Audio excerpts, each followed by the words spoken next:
Hai Sobat Tani Edutainment di seluruh Indonesia, apa kabar semuanya? Jumpa lagi dengan saya, Budas Tania, yang seperti biasa hadir di tengah-tengah Anda saat ini untuk membahas topik-topik yang berkaitan dengan dunia pertanian, baik teori maupun praktek, sehingga nantinya diharapkan informasi yang saya sampaikan dapat bermanfaat bagi teman-teman semuanya, terutama dapat mendukung pembangunan kinerja sektor pertanian di masa mendatang.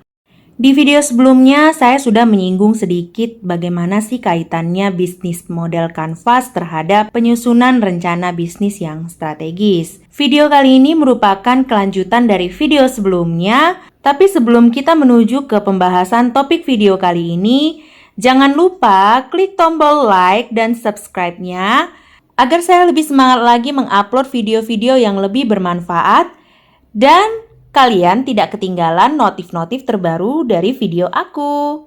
Terima kasih.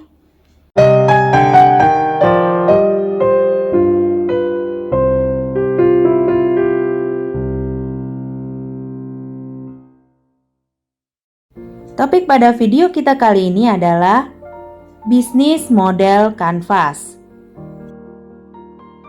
Merujuk pada penamaannya, kita akan membahas lebih lanjut mengenai bentuk dari sebuah model.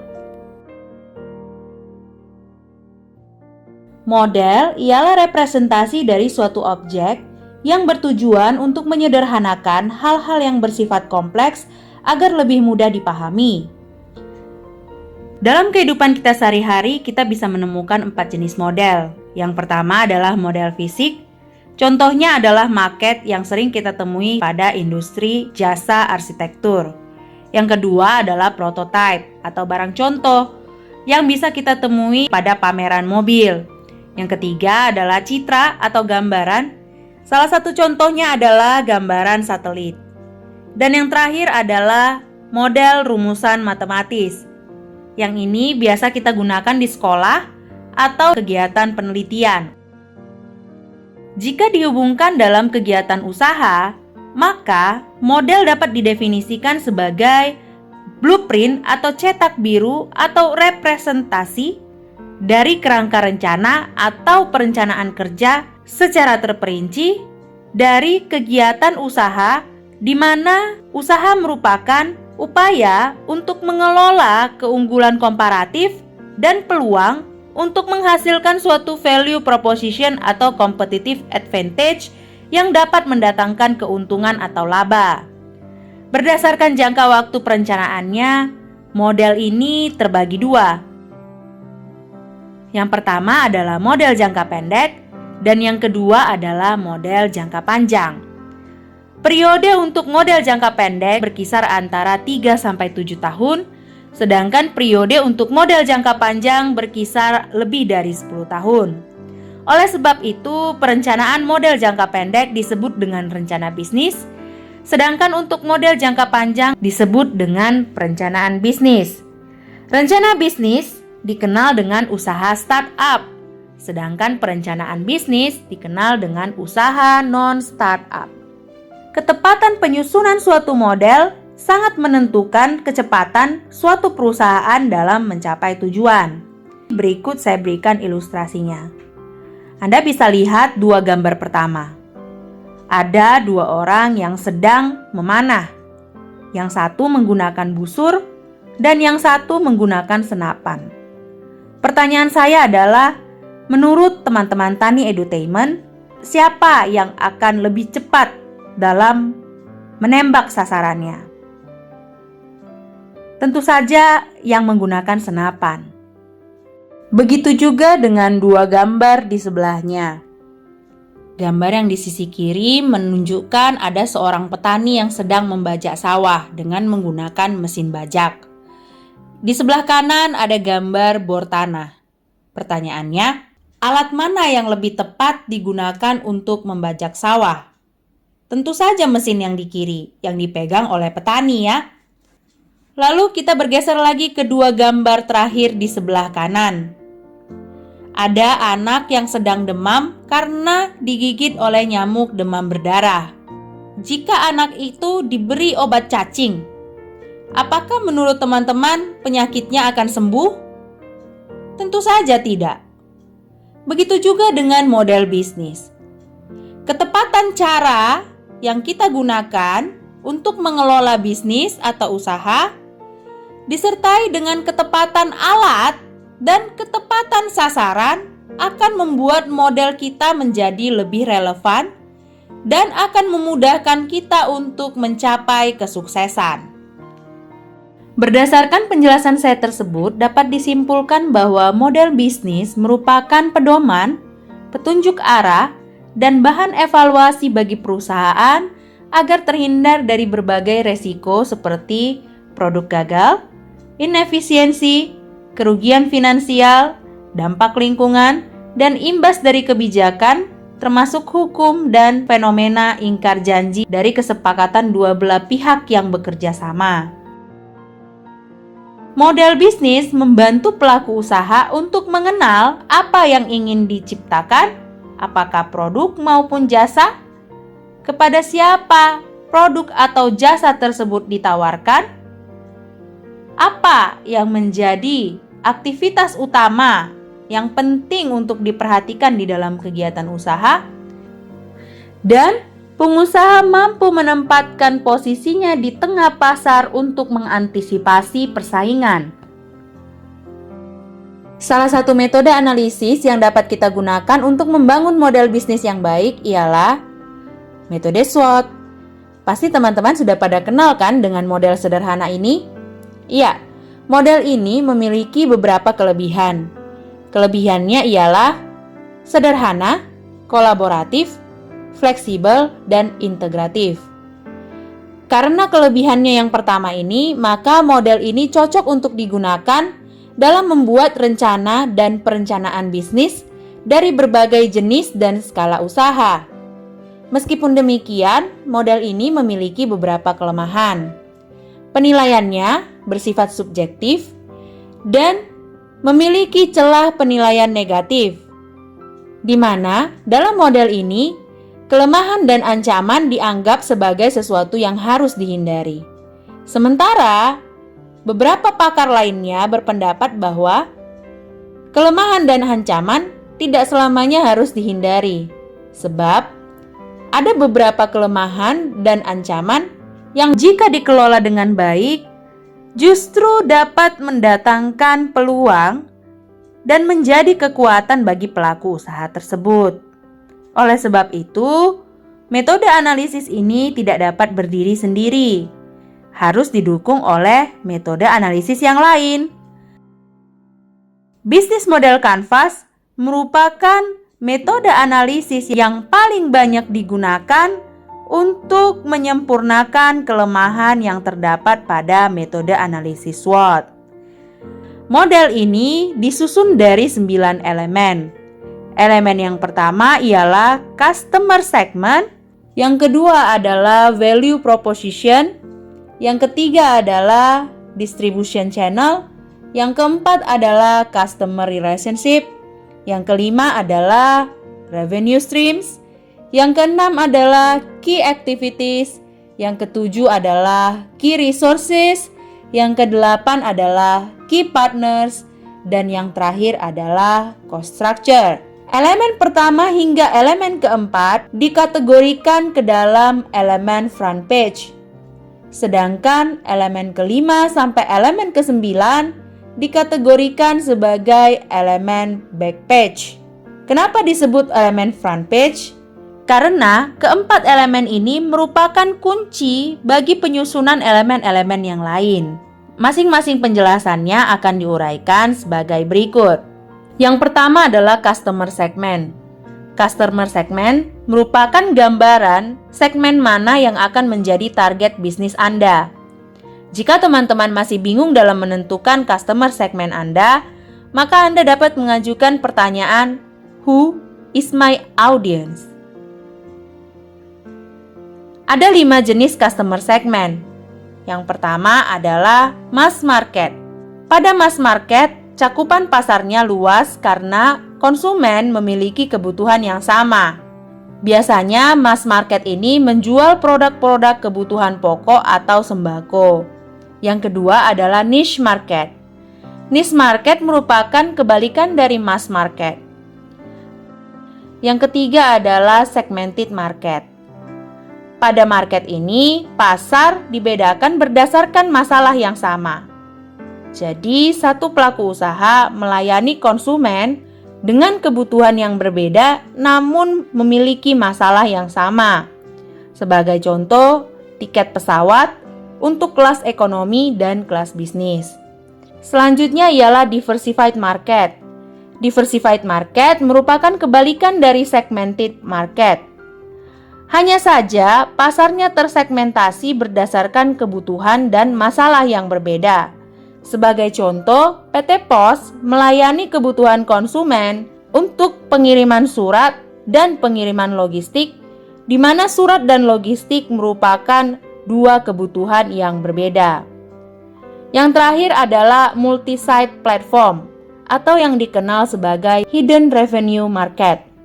Pada pasar ini, produsen melayani kebutuhan pasar yang berbeda, namun keduanya saling terkait. Sebagai contoh, Google menyediakan fasilitas internet gratis bagi masyarakat. Untuk menutupi biaya operasional, Google sangat berharap pada perusahaan yang mau beriklan di tempatnya. Ada 3 cara yang dapat dilakukan untuk menentukan marketing segmen. Yang pertama berdasarkan variabel demografi, yaitu umur, jenis kelamin, latar belakang pendidikan, status pernikahan, pendapatan, dan pekerjaan. Yang kedua ialah aspek geografi, seperti negara, kota, wilayah bagian negara, dunia, atau global. Yang ketiga ialah aspek psikologi, seperti gaya hidup, kepribadian, minat, kebiasaan, strata sosial, dan perilaku serta keuntungan. Sementara itu, untuk menentukan customer segment ada beberapa cara yang dapat dilakukan. Yang pertama ialah dengan melihat, mengamati, dan meniru fenomena-fenomena yang terjadi di sekitar kita. Yang kedua ialah dengan memodifikasi produk-produk yang gagal diterima pasar. Yang ketiga, dengan berorientasi pada pemecahan masalah. Yang keempat, dengan mengikuti tren yang sedang terjadi baik di tingkat nasional maupun di tingkat mancanegara. Elemen yang kedua ialah value proposition. Dalam elemen ini, produsen diminta untuk menjelaskan manfaat apa yang kira-kira dapat ditawarkan oleh produsen bagi segmen pasarnya tersebut. Pada value proposition, produsen memiliki kesempatan untuk menjabarkan kekuatan dan keunggulan yang membedakan bisnis yang dilakukannya dengan bisnis pesaingnya. Manfaat yang ditawarkan sebaiknya sesuai dengan kebutuhan konsumen dan dapat dijawab dengan pertanyaan, "What value do I create for my audience?" Ada 8 jenis value proposition yang dapat ditawarkan kepada konsumen. Yang pertama adalah keterbaruan, yang kedua adalah kinerja produk, yang ketiga adalah customization, di mana produk yang dihasilkan menyesuaikan dengan permintaan pasar.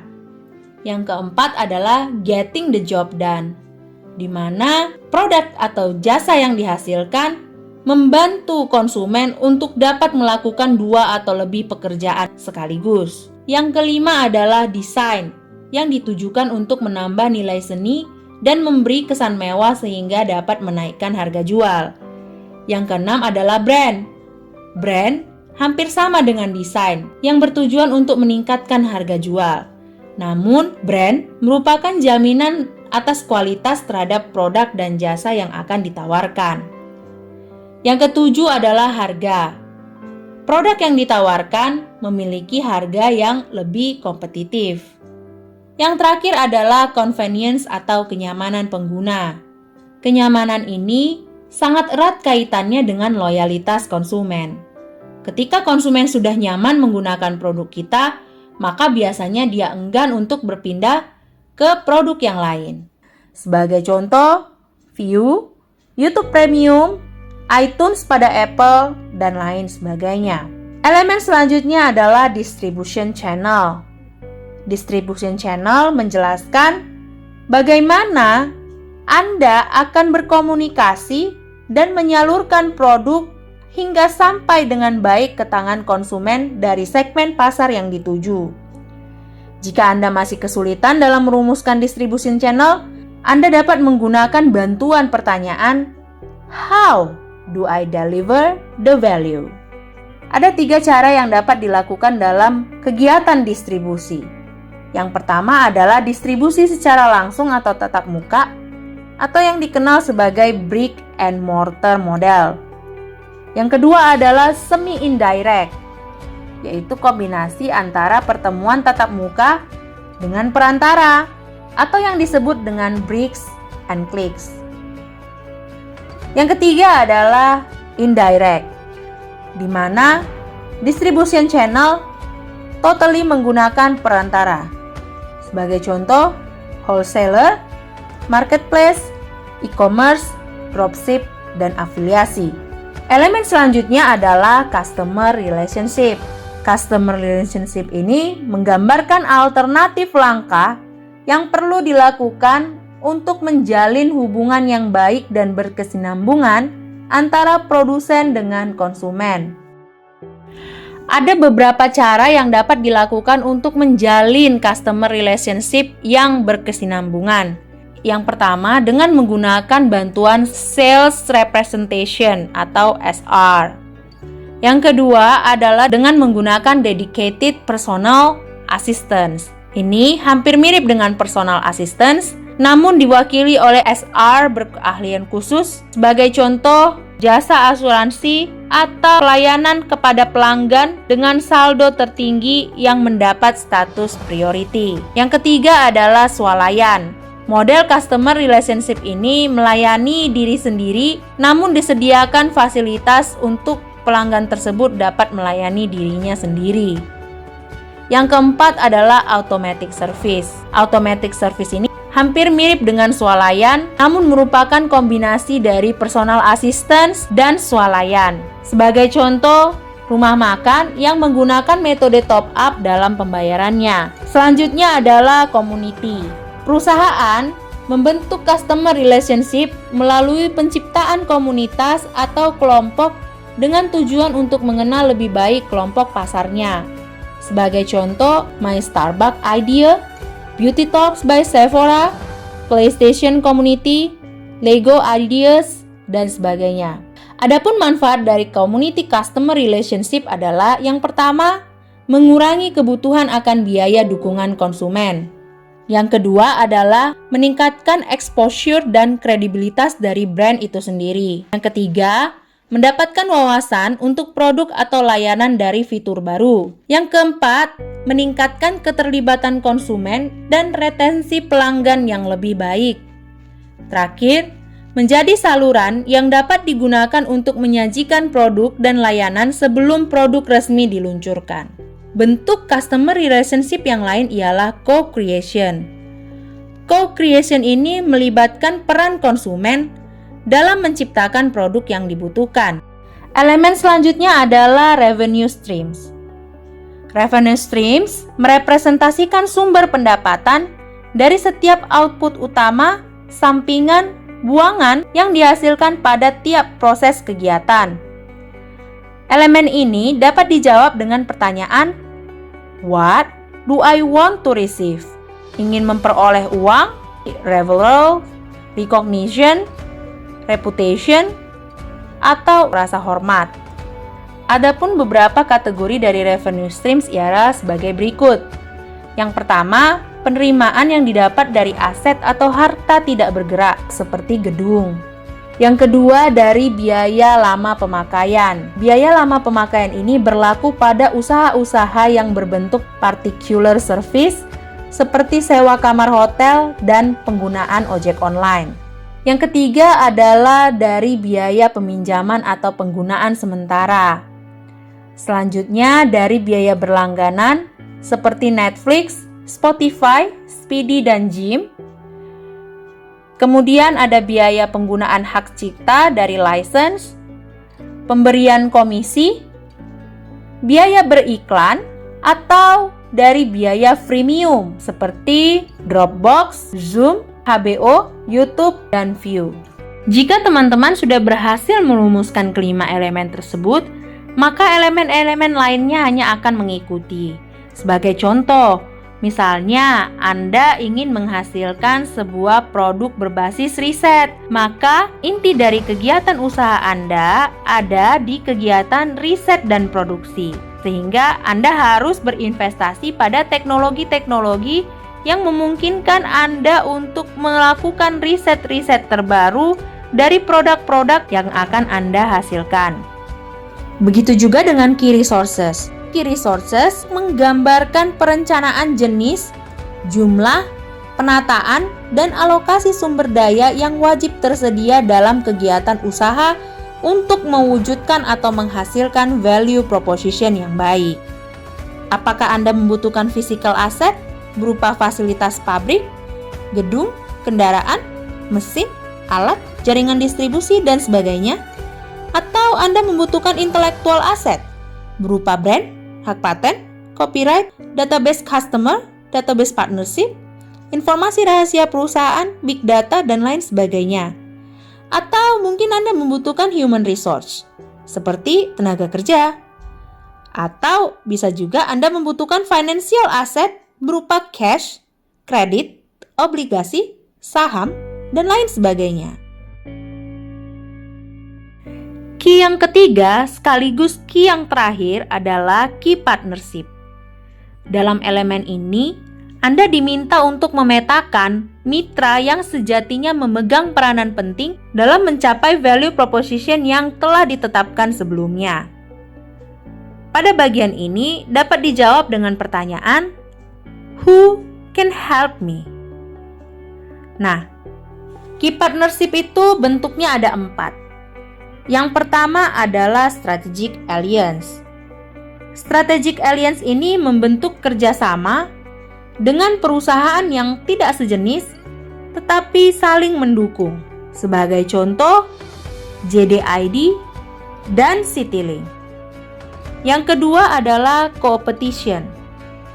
Co-opetition ini ialah bentuk kerjasama dengan perusahaan kompetitor untuk membentuk produk yang baru. Sebagai contoh, ATM bersama. Yang ketiga adalah joint venture. Joint venture ini adalah kerjasama yang dilakukan untuk membentuk usaha baru. Contohnya Indofood dan Nestle. Yang terakhir, buyer-supplier relationship. Ialah kerjasama untuk mewujudkan optimization dan economic of scale dari usaha yang dilakukan. Sebagai contoh, Carrefour. Nah, sampailah kita pada elemen yang terakhir yaitu cost structure yang terdiri dari fixed cost dan variable cost.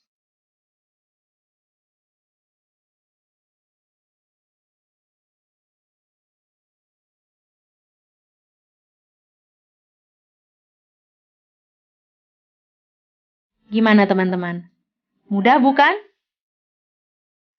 Kalau teman-teman belum mengerti dengan apa yang saya sampaikan, sangat-sangat diizinkan ya untuk memutar kembali videonya dari bagian mana yang teman-teman kurang paham. Sehingga informasi yang saya sajikan dapat dimanfaatkan semaksimal mungkin bagi kebutuhan teman-teman semuanya. Sekian dulu video dari saya, sampai ketemu lagi di pertemuan selanjutnya. Dadah!